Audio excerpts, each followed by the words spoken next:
Mi exposición es sobre la genealogía del populismo aprista y como parte de, digamos, esta reflexión que quiero sacar a propósito del Congreso, es un poco ver los referentes que toma Haya para construir este partido que para América Latina, para nuestro país, viene a representar el partido populista por excelencia y que tiene diferentes etapas y quizás su expresión última, para bien o para mal, haya sido el gobierno de Alan García, donde desde mi humilde punto de vista creo que es sí un modelo que podríamos decir de que está más cercano a ese modelo ideal, si seguimos la lógica de Weber, de un populismo tipo.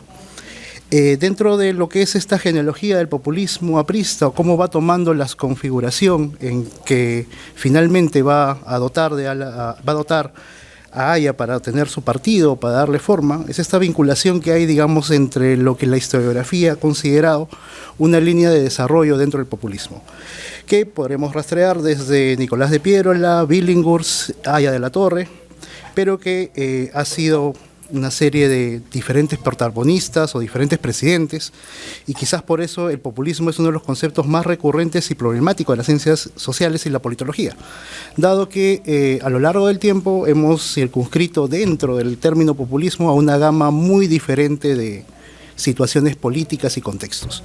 Desde incluso las primeras revueltas por la independencia aparecía una suerte de mensajes populistas o retóricas populistas dentro del siglo XIX. Piérola es considerado, y dentro del imaginario de Haya de la Torre, como aquel personaje civil que tiene que hacerse caudillo. Se tiene que hacer caudillo, ¿por qué motivo? Porque dentro de la lógica del siglo XIX, ese final del siglo XIX, inicio del XX, existe la necesidad de que los civiles, para tener un cierto peso dentro de la estrategia política, de abrirse paso dentro de este círculo cerrado que es el tema electoral, tiene que adoptar esta imagen caudillesca, esta figura del hombre poderoso, del hombre fuerte. Tiene que reproducir ese tipo de estereotipos, por llamarlo de alguna manera. Posteriormente, con Billinghurst, que también había sido un compañero de batalla de Piérola, se va formando una amistad y una referencia para Haya de la Torre, que con su amistad con Anna Billinghurst se va a hacer mucho más estrecha.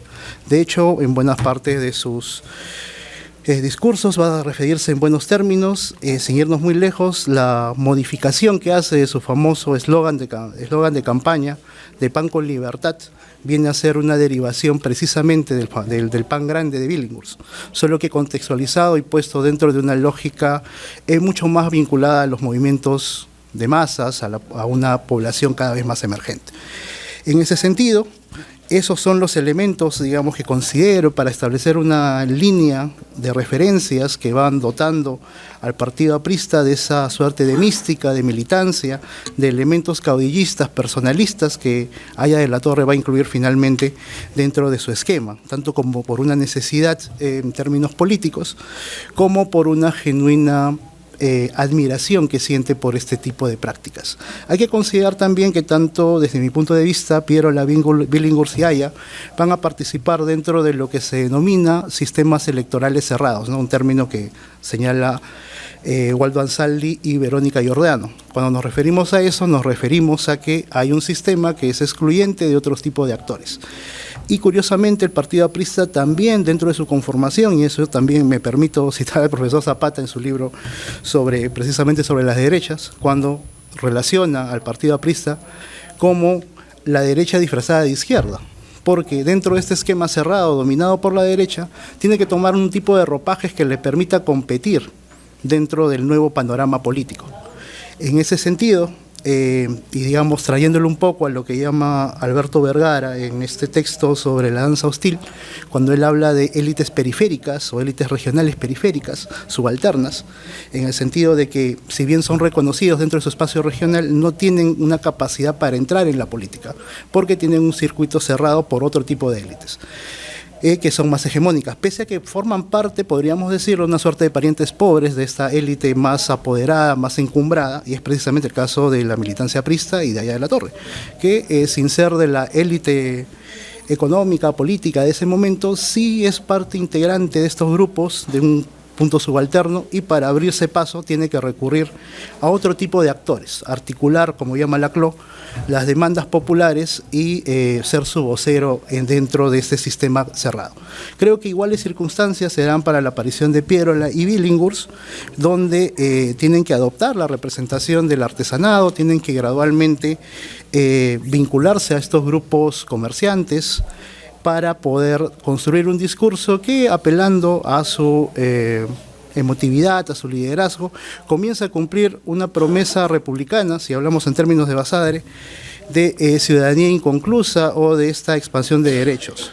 Y aquí yo he tomado, digamos, un poco para mi disertación o para, digamos, elaborar lo que quiero decir sobre el populismo en dos partes, ¿no? Por un lado, verlo dentro del contexto latinoamericano, donde Loris Sanata, en un texto que se llama El populismo precisamente, da una interesante opinión sobre lo que es el populismo, ¿no? El populismo vendría a ser una suerte de reflejo distorsionado de la democracia occidental, o la democracia en el sentido latinoamericano, nos va a decir él.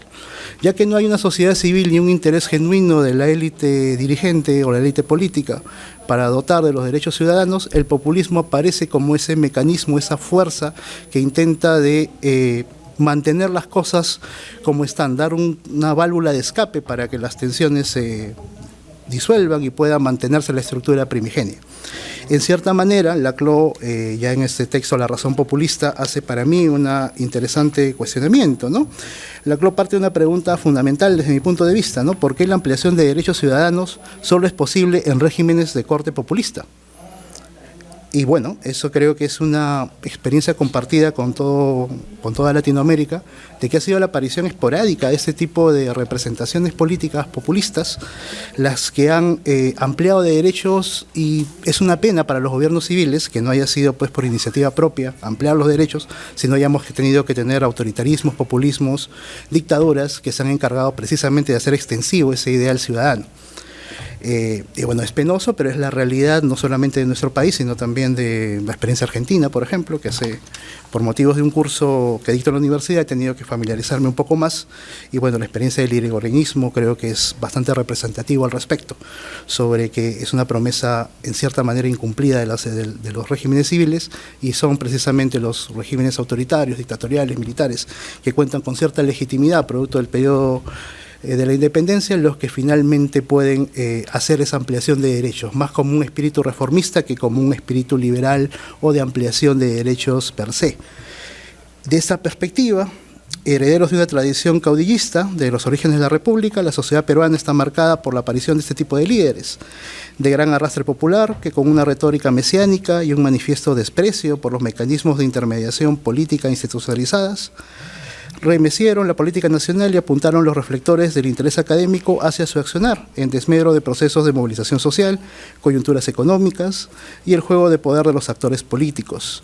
En ese sentido también hay una predilección, o al menos dentro de los marcos más generales de interpretación del populismo en nuestro país, encontramos a los sociólogos que han establecido las líneas directrices, y el aporte de los historiadores hasta el momento ha sido anexarnos, o al menos ser partidarios de una propuesta general, digamos, de modelo tipo ideal de populismo, y sobre ello establecer algunos matices.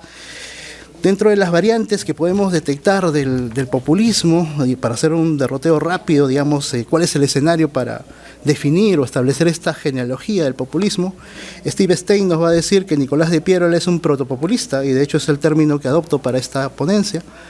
El historiador Alejandro Salinas, José Chaupis, Nils Jacobsen consideran al califa como populista secas. Jorge Basadre consideraba a Guillermo Billinghurst como un populista. Los sociólogos Osmar González y Peter Blanchard encuentran los orígenes del populismo peruano en él. Comparten en esta línea los historiadores José Luisa, Humberto Leceta, Luis Alberto Torrejón y Renato Bazán. El investigador norteamericano David Palmer consideraba a Leguía como un populista, siguiendo los patrones del caudillismo decimonónico.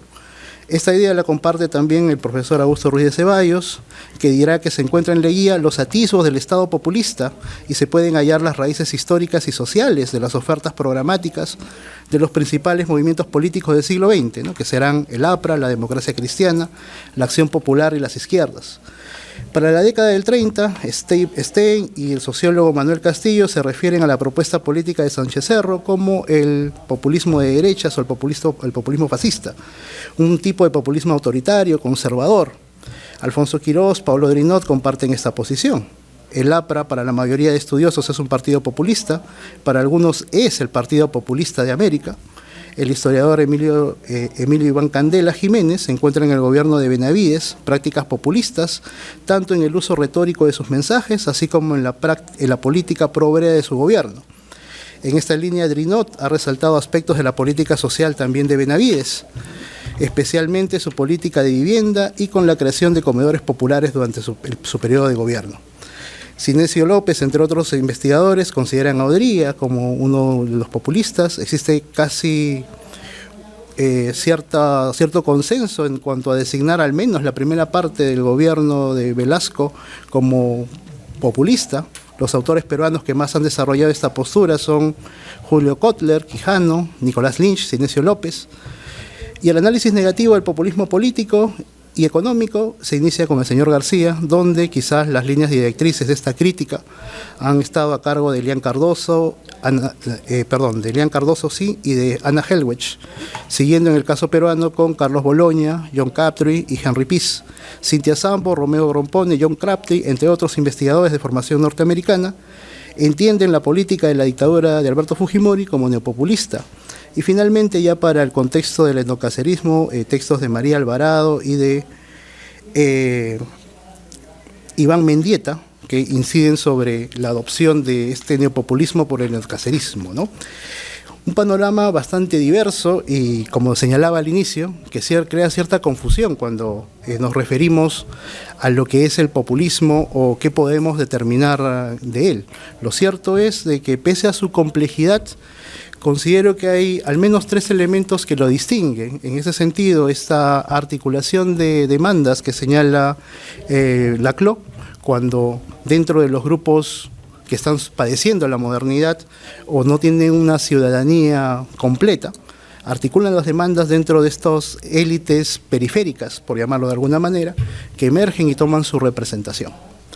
Por otra parte, también se da en procesos de profunda crisis económica y de un sistema electoral bastante estrecho, que no permite una reproducción, o como menciona Tanaka ya para el contexto moderno, donde la intermediación política no se puede dar por los mecanismos o las instituciones tradicionales. Por ende, digamos, se tiene un poco que patear el tablero o recurrir a otro tipo de estrategias. El populismo viene en esa línea a ser precisamente una estrategia política más que permite esa articulación. Y finalmente, y esto es algo que destaca el profesor Nicolás Lynch, con el que comparto la opinión también, es que en la experiencia latinoamericana el populismo, nos guste o no, tiene este componente adicional que no se queda solamente en la retórica o en el uso demagógico o el autoritarismo, que a fin de cuentas son características transversales no solamente al populismo, sino también a otro tipo de regímenes que hacen uso de la demagogia en democracia, hacen uso de medidas que son consideradas o podríamos considerar de corte autoritario en contextos democráticos. Pero el carácter peyorativo, este despilfarro, esta prodigalidad en el manejo de los recursos, es un estigma que se le echa precisamente porque tiene lo que llama ya también Zizek, ¿no?, ese aspecto de impredictibilidad, ¿no?, en el sentido de que el recurso del líder a esta figura gaseosa, a esta figura que constantemente necesita de elementos para cohesionarse, que se llama pueblo, puede trastocar y llevar la política por otro tipo de conductos, ¿no? Ese aspecto que él considera lo más radical y bueno del populismo, entre comillas, ¿no? En realidad el populismo viene a ser una suerte de válvula de escape para mantener ciertas condiciones estructurales, problemas estructurales que tiene la sociedad, y por eso es tan recurrente. En la medida de que no se solucionen ese tipo de vacíos del Estado frente a la cobertura de determinados servicios, los discursos populistas afloran y seguirán apareciendo probablemente, porque hay una ciudadanía y unas expectativas insatisfechas. Y es finalmente ese aspecto del populismo lo que deberíamos considerar, porque la deuda principal de los regímenes civiles ha sido que no han podido cumplir con esa ciudadanía ampliada. para el ejercicio de derechos de una cantidad de mayor de personas. Y volviendo ya sobre los últimos 5, creo que me quedan, o 4, no estoy muy seguro. La formación del Partido Aprista peruano tiene estas características. Para empezar, recurre a una élite de carácter periférico que Haya de la Torre va a saber cohesionar dentro de un discurso que vincule el ámbito universitario, el ámbito obrero, que vincule también expectativas insatisfechas de ciertos sectores de la misma élite, quizás no tan encumbrados como los que hacen el juego político, los que participan en la arena política oficial, pero que recurren a la población para precisamente abrir ese camino, ¿no? De manera similar, en un reciente libro del profesor César Porta, también que analiza la primera elección de Belaunde, ve también como esta práctica de quebrantar el orden establecido, en este caso las normas convencionales electorales, para abrir paso a esos nuevos sectores por una mayor representación. En ese sentido, la articulación que hace Haya de la Torre en este sentido interclasista va acorde con cambios profundos del momento social, el momento histórico que atraviesa América Latina, porque es precisamente tanto a su modo Pierola, Billinghurst, el mismo Leguía, están insinuando lo que van a ser las políticas públicas que ahora conocemos. Están insinuando la preocupación estatal por cubrir una serie de derechos sociales, de ampliarlos y de mayores coberturas para el Estado, ¿no? En esta versión latinoamericana, que algunos también señalan, algunos investigadores, la Nata también me parece en esa versión, Sanata, perdón, en esa versión, que considera que el estado de bienestar peruano, el estado de bienestar del latinoamericano, es en realidad la suma de varios populismos o de experiencias populistas inconclusas, dado que el estado de bienestar no aparece en el periodo 40-50, sino se va reproduciendo en los años 50, 70, 80, con proceso discontinuo, producto también de nuestro lugar dentro del panorama internacional, nuestras falencias institucionales y nuestra inclusión en la economía que impiden un desarrollo más homogéneo, ¿no? Como de alguna manera, parafraseando a Wallerstein, en un pequeño espacio de tiempo, ¿no? Que serían 200 años, estamos viendo toda la experiencia europea pasar en América Latina, ¿no? Por eso hay la convivencia de diferentes tipos de economía y diferentes tipos de relaciones institucionales, oficiales y formales, digamos, ¿no? Y bueno, dentro de esta articulación que hace el personaje Haya de la Torre, también está impregnado de esta retórica caudillesca, que es parte de la política latinoamericana, por la ausencia de institucionalidad principalmente. En la medida de que haya menos personas abrazando los ideales democráticos, es mucho más posible que estas tensiones se vayan generalizando. Y ese es el contexto que tiene Haya de la Torre para la constitución de su partido, que finalmente va a tener, ya después con Alan García en el poder en el interregno 85-90, la plasmación de ello. ¿Y por qué? Y en ese sentido, ¿por qué considero que sí García vendría a representar ese populismo tan estrecho, porque tan real o tan modelo típico? Porque sí cumplen este aspecto de de brindar derechos a la población. Creó una serie de derechos para bien o para mal que son exigibles al Estado. Eso lo diferencia desde mi punto de vista lo que se conoce como el neopopulismo en la actualidad, que es prácticamente aplicar el esquema neoliberal, que te dice, ¿no? Hay una serie de asistencias sociales que tienes que destinar a la población en base a un programa ya establecido. Si ya eso está dentro del esquema neoliberal, no veo por qué la necesidad de llamarle neopopulismo, porque ya forma parte del mismo esquema neoliberal, atender esta atención con asistencia social a los grupos más vulnerables. Y bien, ya con esto finalizando, el caudillismo, esa articulación de demandas y finalmente el protagonismo que van a tomar élites postergadas, como es el caso ya de la Torre, son lo que desde mi punto de vista lo relacionan íntimamente con el populismo y establecen esta línea, digamos, que he querido llamarle genealógica del populismo, que nos lleva de Nicolás de Pierola, Billinghurst y Haya, porque mucho de su retórica, muchos de los elementos que adopta dentro de lo que va a ser la configuración de su partido y el espíritu militante, lo adopta tanto por la admiración personal que tiene hacia Pierola y a Billinghurst, como el trato que tuvo con la familia Billinghurst en especial, y la admiración manifiesta que le manifestó al expresidente sobre su amigo Pierola. Bien, creo que con eso estoy dentro de los 20 minutos, profesor. Bueno, gracias. Mi ponencia se llama Precursores del discurso de la caviarización. y lo que voy a hacer es el resultado de una tesis que he desarrollado, donde el corpus es un grupo de cartas que Aya de la Torre envía a Eudosio Rabines en la década del 20 al 30, cuando Rabines es presidente de la célula de París. Entonces voy a comenzar a leer porque el tiempo es pequeño. Caviar es un término al que se recurre con frecuencia en el Perú. Su campo semántico es amplio, variado, difuso y sorprendente. Muchas veces nos preguntamos si todo personaje que es llamado caviar merece realmente la etiqueta. Hoy en día parece que a cualquier opositor puede nombrarse así. En semiótica tensiva diríamos que caviar es una palabra que agrupa tipos que se relacionan entre sí mediante el estilo de categorización llamado parecido de familia que propone Wittgenstein. Es decir, que caviar propone una amplia serie de rasgos y basta que un individuo muestre alguno de ellos para que merezca este término como etiqueta, lo cual provoca una increíble desemejanza entre los elementos que se agrupan en la categoría. Por eso, perdón. Listo. Ya, continúa entonces. Listo. Gracias. ¿Dónde me había quedado? Listo. Es decir, caviar propone una amplia serie de rasgos y basta que un individuo muestre alguno para que merezca este término como etiqueta, lo cual provoca una increíble desemejanza entre los elementos que se agrupan en la categoría. Por eso es probable que el caviar A se parezca muy débilmente al caviar Z. Aunque los niveles de dispersión de la palabra son vagos y complejos, es factible reconstruir un panorama de la estructura y funcionamiento de sus valores significativos.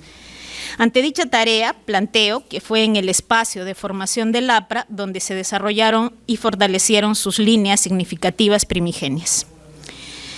Para fundamentar mi propuesta, analizaré el grupo de cartas que Víctor Raúl Aya de la Torre envía entre 1926 y 1929 a Eudosio Rabines y a los exiliados apristas de la célula de París. Alberto Flores Galindo publicó estas 8 cartas como anexo de su libro Tiempo de Plagas. Antes señalaré algunas características de la comunicación escrita de Aya que son importantes para explicar la situación comunicativa. Varios investigadores coinciden en señalar que esta práctica fue importante en el Partido Aprista durante sus primeros años. Desde el exilio, la correspondencia era un medio eficaz para cohesionar una organización política que se dirigía a gobernar el Perú. Aya muestra particular fe en la potencia de las palabras. Según Nelson Manrique, Aya pensaba que escribir era un trabajo político revolucionario. Vergel afirma que Aya colocaba en posición expectante a quienes ejercieran sin desmayo el oficio de escribir. Además piensa que Aya probablemente inauguró el populismo latinoamericano porque sabía qué decirle a la audiencia. En las cartas analizadas son recurrentes las indicaciones sobre cómo gestionar la comunicación y realizar cambios temáticos, modos de hablar. Incluso se aconseja presentar mensajes contrarios a las afirmaciones de Aya para lograr la anuencia de los receptores.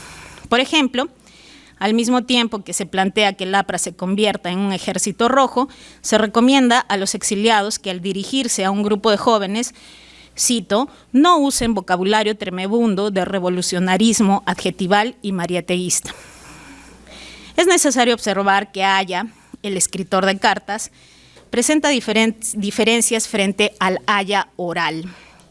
En las cartas se muestra pasional, enérgico, autoritario.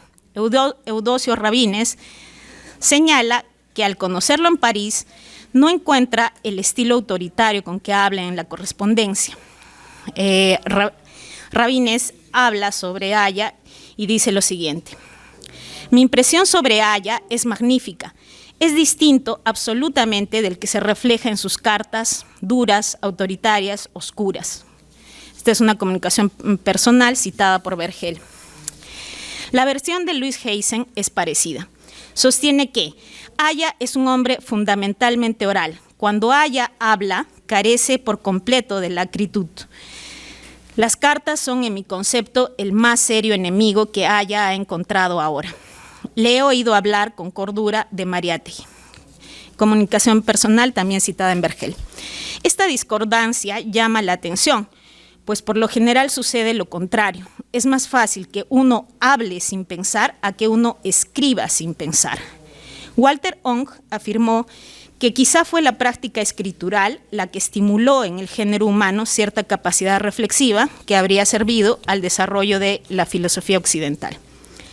No es posible explicar con certeza la razón de dicha peculiaridad, pero sí puedo afirmar que la aparente pasión en la escritura de las cartas de Aya contribuye bien a una escena narrativa con características propias del género trágico.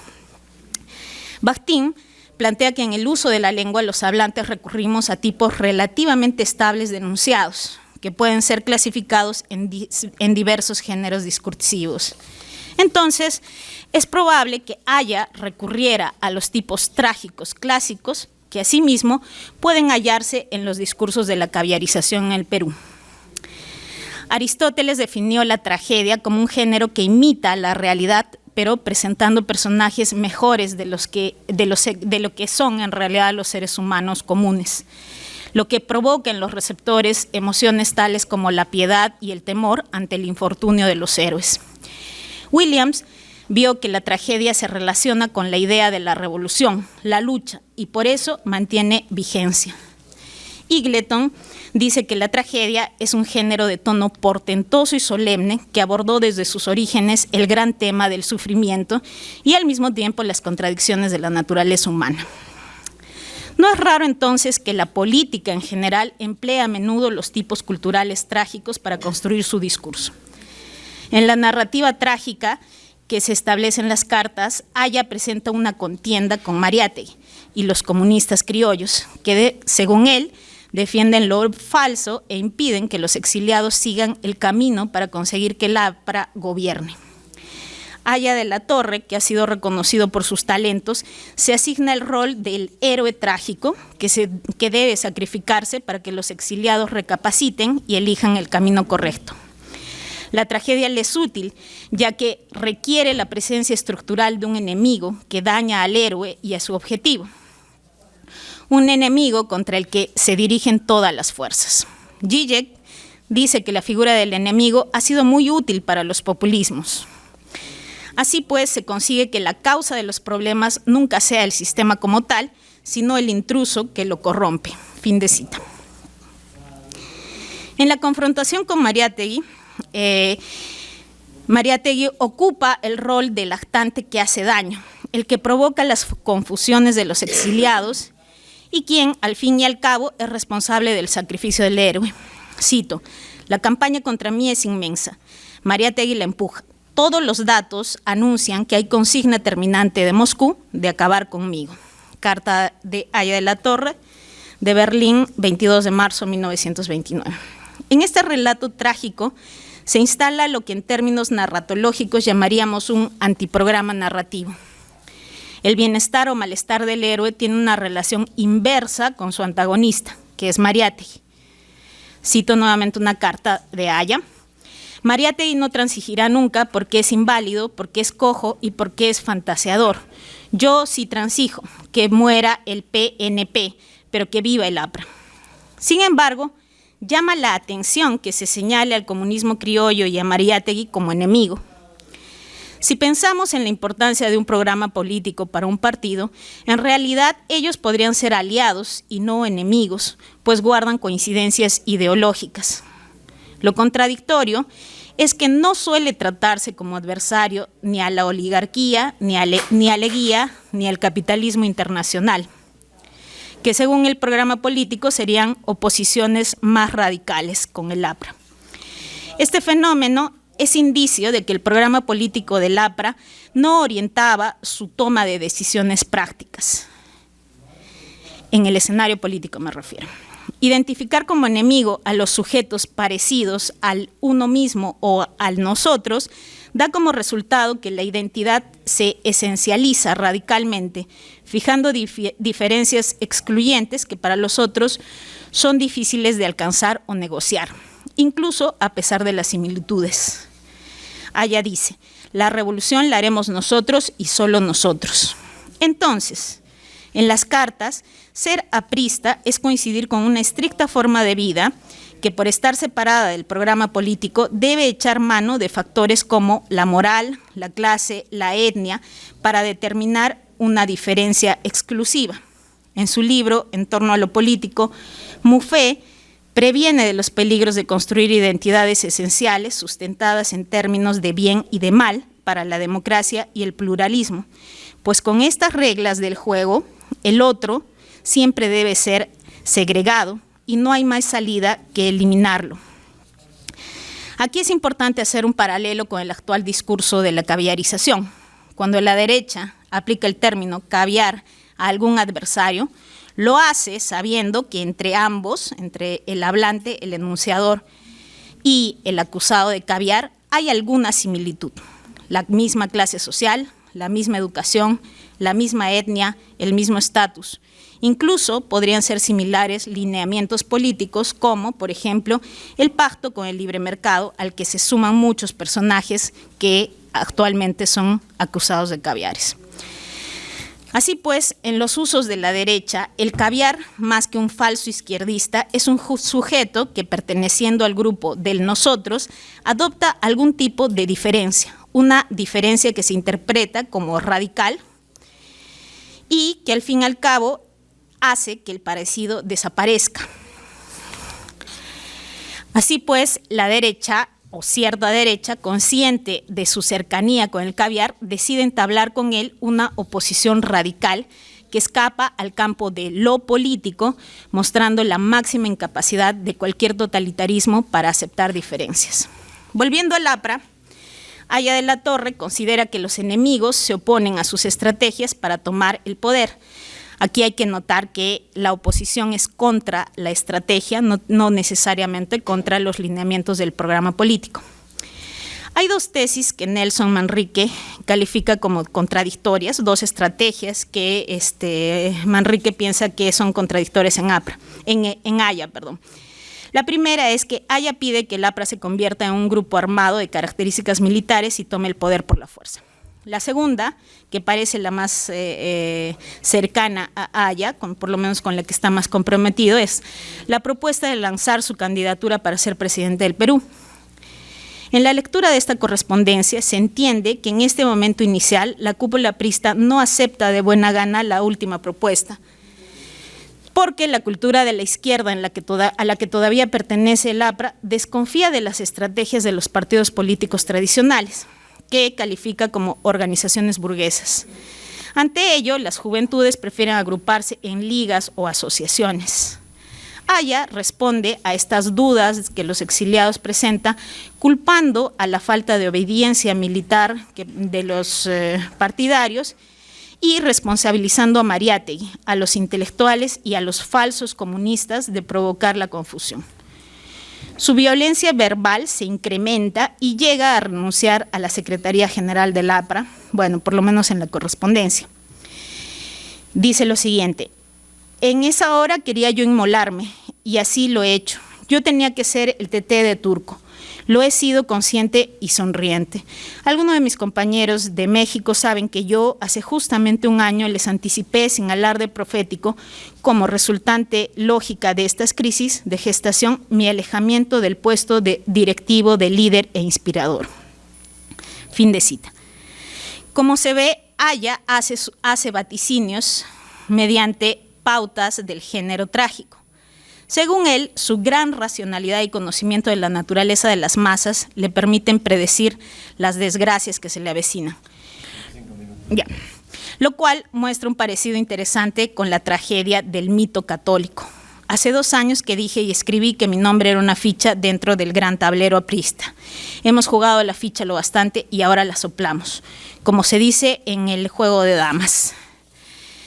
Estas predicciones completan la narrativa trágica mediante fantasías, en las que Haya cumple el papel del héroe que sacrifica incluso la vida para que los exiliados comprendan que él realmente decía la verdad y que el comunismo criollo mentía.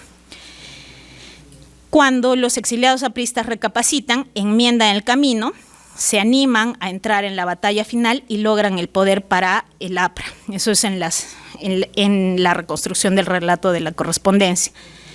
Nuestros compañeros quieren exigir siempre los extremos de sus líderes y especialmente de mí. Yo sé que solo cuando me vean muerto, perforado con 20 balas, despertarán la confianza, el entusiasmo y el fervor que tanta falta nos hace. Una conclusión apoteósica en la que, a pesar de lo que parece, Haya de la Torre no participa en las acciones más importantes, ni entra en la batalla final, ni toma el poder, ni le toca gobernar el Perú, pues obviamente en esta narrativa Haya se sacrifica antes de. Agreguemos, por último, que la idea del sacrificio es importante porque se realiza en nombre de la verdad y en contra del enemigo que representa lo falso y confunde a los militantes. De la misma forma, cada vez que se tilda a alguien de caviar, hay una intención de denunciar alguna falsedad frente a un espectador incapaz de darse cuenta. En el caso aprista, los exiliados ocupan el rol de quienes deben ser desengañados por el héroe.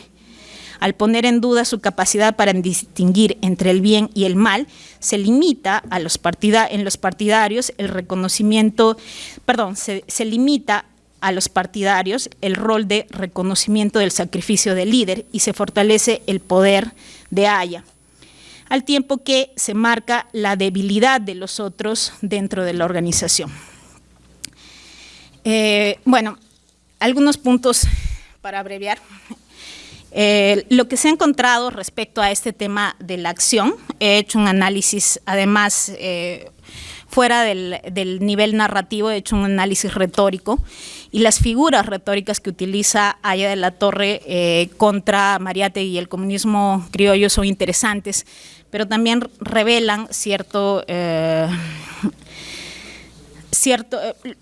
encontré que era extraño que cuando Haya se describe a sí mismo y se describe al partido aprista, utiliza como figuras retóricas elementos como plantas, potros, enfermos, mientras que cuando hace la misma aplicación para hablar de Mariátegui y exactamente para mofarse de la enfermedad de Mariátegui, utiliza figuras retóricas en las que Mariátegui goza de alta dinamicidad. Por ejemplo, compara a Mariátegui con un malabarista o afirma. En primer lugar, hace poco el Partido Aprista Peruano ha celebrado los llamados 100 años de la fundación del APRA como movimiento continental en la Plaza de Hacho, con chicheros, conciertos del Rock Río, desfiles de una serie de gente rara. Pero bueno, el problema de fondo es que no se fundó nada el 7 de mayo de 1924, eso está en los documentos que cualquiera puede consultar e investigar. El discurso famoso de entrega de la bandera es un discurso que no dice estoy fundando el APRA, es un saludo a la Federación Mexicana que lo ha recibido él como estudiante exiliado y está apoyado a la vez por el ministro Vasconcelos, que le da trabajo en la universidad y en el Centro Cultural de Conservación Monumental de México. Le dieron trabajo junto a los muralistas, Siqueiros, Rivera, etcétera, para coordinar la programación y también para una serie de ediciones populares de libros de la Revolución Mexicana. A la vez, los periódicos de la época, el Universal, Excelsior, todos hablan de un acto de fraternidad del exiliado presidente estudiantil del Perú con el presidente saliente, porque fue en un momento del cambio de mando de la Federación de Estudiantes Mexicanos, de Lelo de la Rea a Enrique Torres, y dentro de eso lo que hay es una ratificación de los compromisos de la reforma universitaria de esa época.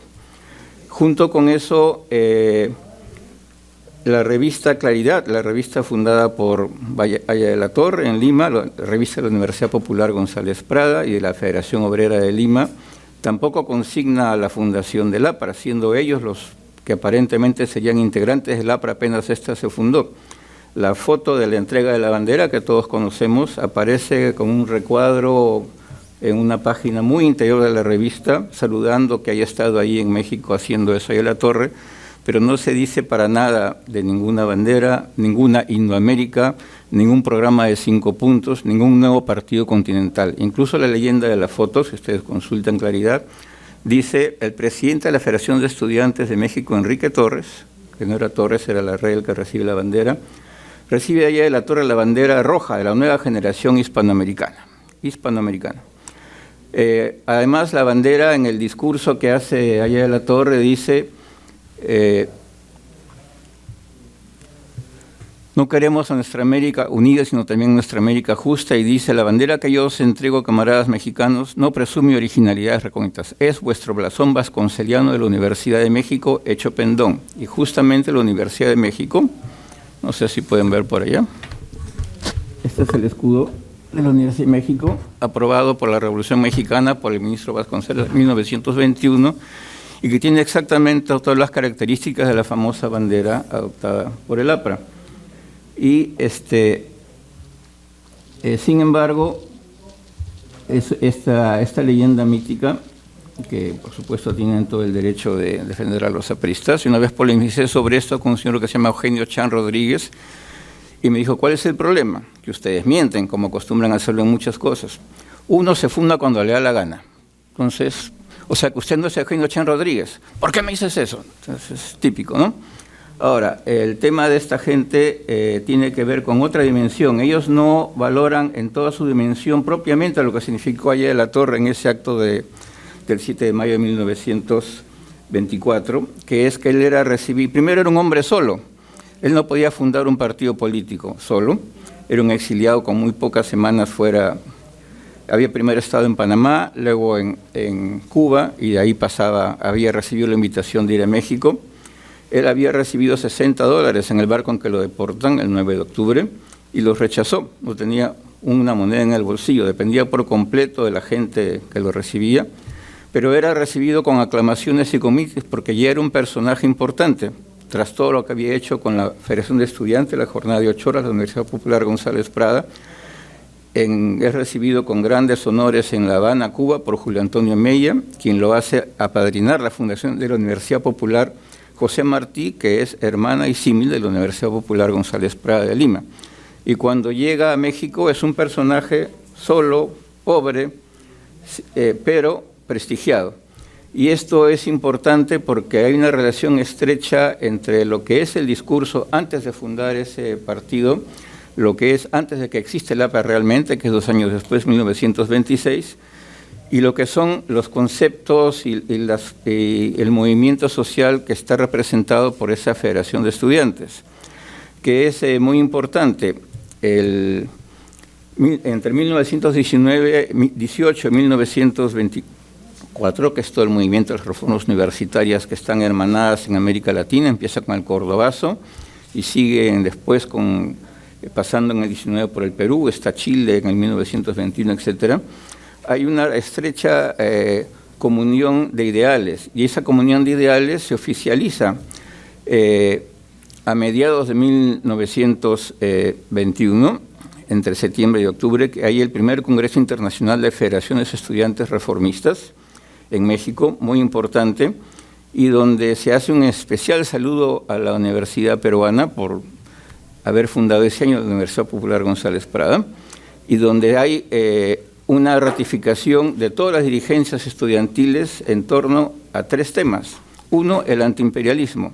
No es que haya la torre inventó el antiimperialismo el año 24, eso ya existía en la reforma universitaria desde el comienzo, desde la época de la lucha por la independencia de Cuba. Incluso uno de los grandes adalides de esta lucha era el poeta Rubén Darío, que era también un activista político. Incluso José Santos Chocano era de esta lucha antes de pasarse a la derecha pocos años después. Incluso de esa época hay una serie de calificativos. Usando Shakespeare de La Tempestad, se decía que Estados Unidos era Calibán y que América Latina era Ariel. La pureza, los principios, los ideales, y lo otro es la guerra, el afán de dinero, etcétera, etcétera, ¿no?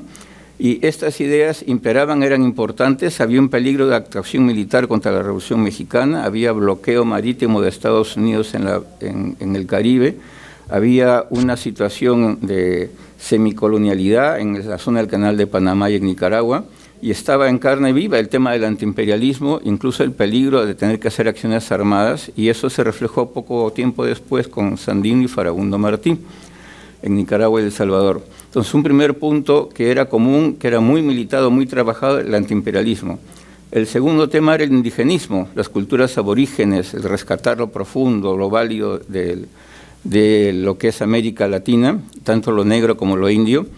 Y justamente José Vasconcelos, el que recibe y da trabajo ahí a la Torre en México, es autor del primer libro sobre que menciona el término Indoamérica, hablando de Indoamérica, por un lado, como la vigencia de la esencia americana raigal, y a la vez como una nueva modernidad, que es a la vez un nuevo mestizaje, pero donde predomina lo indígena. Entonces, segunda idea que ya estaba vigente. Y la tercera idea es el cambio social.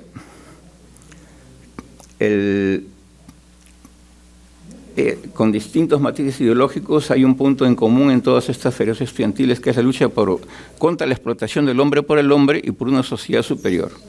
Los acuerdos de este primer Congreso Estudiantil de México están en el tomo 2 del libro de Reforma Universitaria de Gabriel del Mazo, editado por San Marcos hace ya algunos años, pero que es un archivo muy completo de toda esta discusión, todos estos textos, y donde el delegado peruano es justamente Raúl Porras Barrenechea, que sale en el centro de la foto porque es el héroe prácticamente de esa época, porque ahí también se aprobó el apoyo a Perú en el tema de la reivindicación de Tacna y Arica. Entonces, Perú era importante, la indología era importante, el antiimperialismo era importante, y una sociedad superior con justicia social también era importante. Ahora, dentro de esto hay un tema más que agregar, que tiene que ver con lo que era la primera globalización, después de lo que se conoce como la Comuna de París, que es la primera gran revolución obrera en el siglo XIX. Hay una enorme propagación de los movimientos internacionales, y uno de ellos es el movimiento anarquista, el movimiento marxista, que era parte de la Primera Internacional.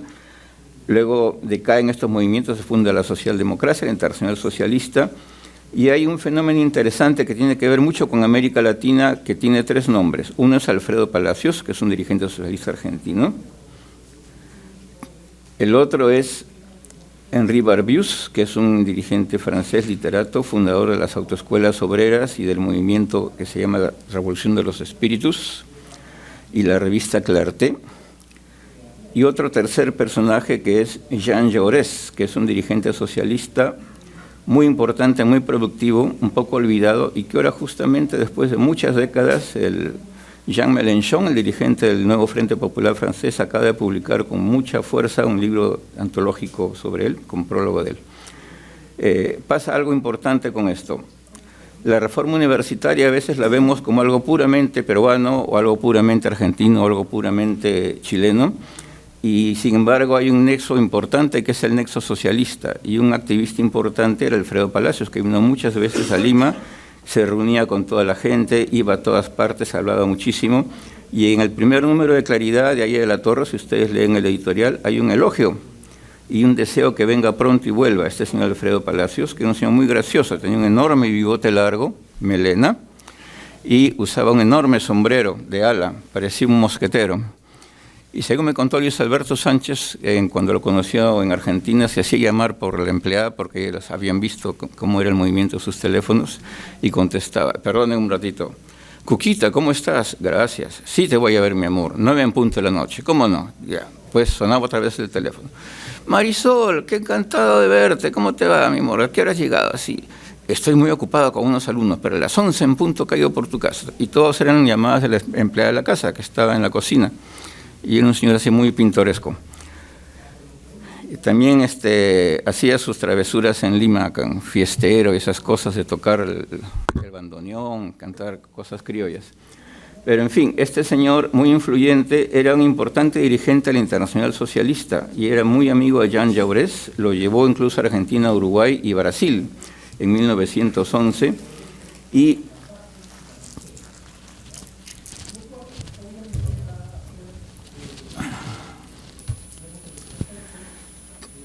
y ellos influyen en la reforma universitaria a través también de este señor Henri Barbusse y Romain Rolland y Anatole France de Francia, con una siguiente característica, que es concebir el Partido Socialista.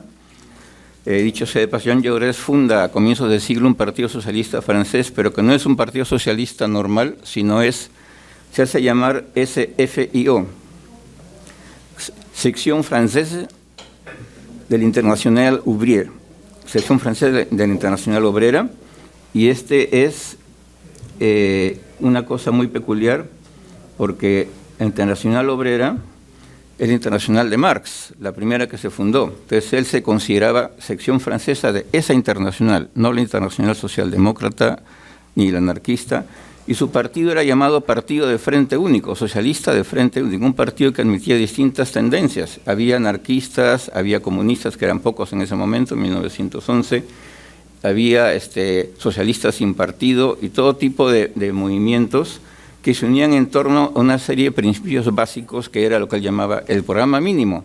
Y había programa mínimo y programa máximo. Y hay una cosa muy peculiar con esto de Jean Jaurès. Ustedes, si han leído los libros de Mariátegui, Jean Jaurès es muy elogiado por Mariátegui, un hombre muy dinámico, muy valiente en sus cosas. Fue asesinado en el 14, se puso a la guerra mundial y fue asesinado por un militarista. Él tenía... hay una serie de léxicos y de cosas que se propagan, ¿no? Uno, este concepto del Partido Socialista es también el que tenía Mariátegui, quien admiraba mucho a Jaurès. El Partido Socialista Mariátegui no es, como a veces dicen los apristas, un partido en contra de ser un partido comunista. Es un partido de frente único, no de frente único populista, que es lo que él discrepa con Ayala de la Torre en esa época, sino de frente único, quienes están por un cambio social de estructuras contra la propiedad privada, etcétera, etcétera. Y es por eso que dentro del Partido Socialista Peruano Mariátegui hay una célula comunista, que es la de Mariátegui, con Julio Portocarrero, con Martínez de la Torre y mucha gente, y dentro está el grupo Luciano Castillo, un grupo sindicalista que se aparta del movimiento anarquista, hay indigenistas como Gamaliel Blanco y mucha gente más. Es un partido amplio, con una frontera ideológica menos amplia que la del movimiento aprista, pero al mismo tiempo variada, y que era algo que ocurría mucho en ese momento. El cambio hacia ser un partido comunista ortodoxo y cerrado recién aparece después de 1925 con las nuevas directivas del Internacional Comunista, sobre todo en 1928, pero ya bajo Stalin, pero en el comienzo el tema era mucho más flexible y el partido de Frente Único tenía mucho que ver con hacer un partido sindical. Y Jean Jaurès es muy relacionado a la vez que Palacios con Sidney Webb, que es un señor muy importante en el laborismo inglés y es el que incorpora en los estatutos del Partido Laborista, este es el Partido de los Trabajadores Manuales Intelectuales, concepto que también tiene Jean Jaurès. Entonces el Partido de Frente Único, los Trabajadores Manuales Intelectuales, la reforma universitaria, todo ese tipo de elementos ya estaban en boga y eso encarna todo el movimiento de la reforma universitaria, no solamente el Perú. Y ahí la Torre es el más conspicuo, el más importante, el que hace más, el que llega con todo un caudal de cosas al exilio de México y por eso es una referencia atrayente. El grupo aprista tenía sus células conforme van llegando los exiliados, pero también tenía presencia con gente local. Y hay algunas ideas más que luego aparecen y que son recuperadas por el APRA después de un corto itinerario cercano al comunismo, después de la pelea con Mariátegui, que es el concepto de reivindicación. Casi todos decimos reivindicaciones, sindicales, etc. Reivindicación viene de la época de Jean Jaurès y de Sidney Webb y esta gente. Edward Bernstein de Alemania también es parte de esta corriente, que consiste en reivindicar, recuperar, que nos devuelvan, considerar que una serie de cosas no es que estamos castigando por ser explotador al enemigo de clase, sino que eso hay que restituir a nuestro trabajo, nos quitan, no nos están dando, es parte de una cosa democrática. El concepto de justicia social, ese que tanto detesta Milei en Argentina, que es parte de una democracia con derechos expandidos, también viene de esta época. Y hay un principio interesante que es ser reformista, consecuente, nacionalista y demócrata es ser revolucionario. Jean Jaurès, Sidney Webb, Edward Bernstein, Romain Rolland, todas estas personas eran partidarios de un socialismo que no sea menos democrático que el capitalismo y concebían que se podía llegar al socialismo por la vía electoral, por convencer a la mayoría de expropiar solamente algunos monopolios y favorecer más bien en el desarrollo del socialismo a la clase media, a la pequeña empresa, mediana empresa, ¿no? Concepto que luego también retoma el APRA en el 31, después de pasar por el radicalismo que termina en la pelea de Mariátegui. Entonces, sí, entonces dentro de esto hay un tema interesante que es esto del partido de Frente Único, cuando va al Congreso Antiimperialista de Bruselas, ya que gradualmente se funda el APRA, y van definiéndose los principios y las plataformas. Una de las cosas que él encuentra dice el partido Kuomintang chino, el partido del presidente Nehru de la India, el partido sudafricano, y varios partidos de estos más que están influenciados por el comunismo, pero todos a la vez son partidos militares. El partido de Frente Único, tomado de la experiencia europea, se puede y debe convertir en un partido de lucha revolucionaria, en tanto puede incorporar, así como el Partido Laborista incorpora a los sindicatos, incorpora al movimiento campesino, etcétera, ¿no? Y este es el esquema con el que se mueve en el famoso Plan de México de 1928 y de la Torre, solamente que con el pequeño defecto de autoproclamarse él el jefe de la revolución sin que nadie lo haya decidido antes, ser un exiliado que lleva años fuera, que no tiene una presencia radical, que lo identifique a él como dirigente, y al mismo tiempo teniendo muy pocos contactos para hacer todo el trabajo. Él tiene una táctica en la cual hay que presentar una candidatura imposible, porque él no está en la edad de ser presidente, y demostrar la falsedad de las elecciones en general y proponer una lucha parecida a la de Sandino, pero con un programa social muy amplio,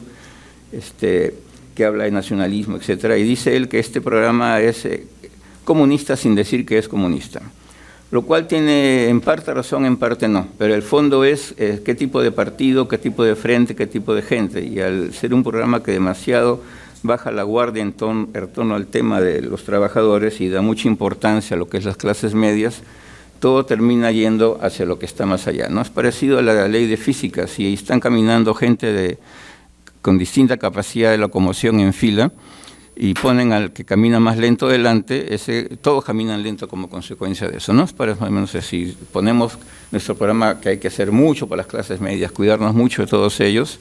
Si bien eso coincidía con las ilusiones antiguas de Jaurès y eso entraba dentro de la óptica socialista y comunista, no era algo que funcione, y tendía por eso a estancarse y arrastrar al partido, en este caso aprista del 31, hacia todo esto. Y a esto se agrega otro elemento más, que es el anticomunismo característico del aprismo.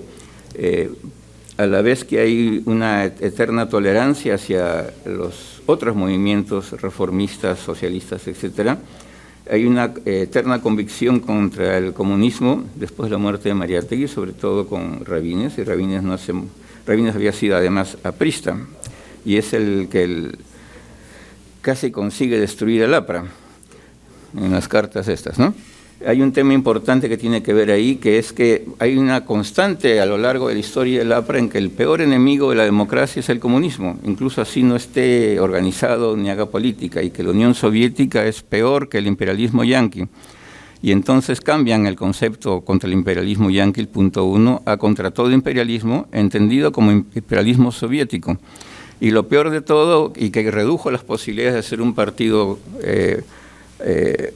paracontinental, al final después de los años 30 no hay secciones, las secciones son muy pocas, pequeñas, y una vez que está esta línea de las clases medias y de buscar la unidad continental de modo diplomático con cualquier movimiento que no sea de izquierda, aparece este tema del anticomunismo, y en la época más terrible del bloqueo contra Cuba, lo de Valle de Cochino, las amenazas de los americanos, el desembarco, él no solamente está a favor de que se haga todo esto contra Cuba, esto es el año 61, está por escrito, tengo los textos, todos los pueden leer, sino que también está a favor de que haya una actividad interamericana contra Cuba. Se opone a que el presidente Kennedy invada Cuba él solo, está porque se use el Tratado de Montevideo, llamado Tratado Interamericano de Asistencia Recíproca, y se considera Cuba como un enemigo común por ser agente soviético, y todos nos pongamos de acuerdo para invadir Cuba.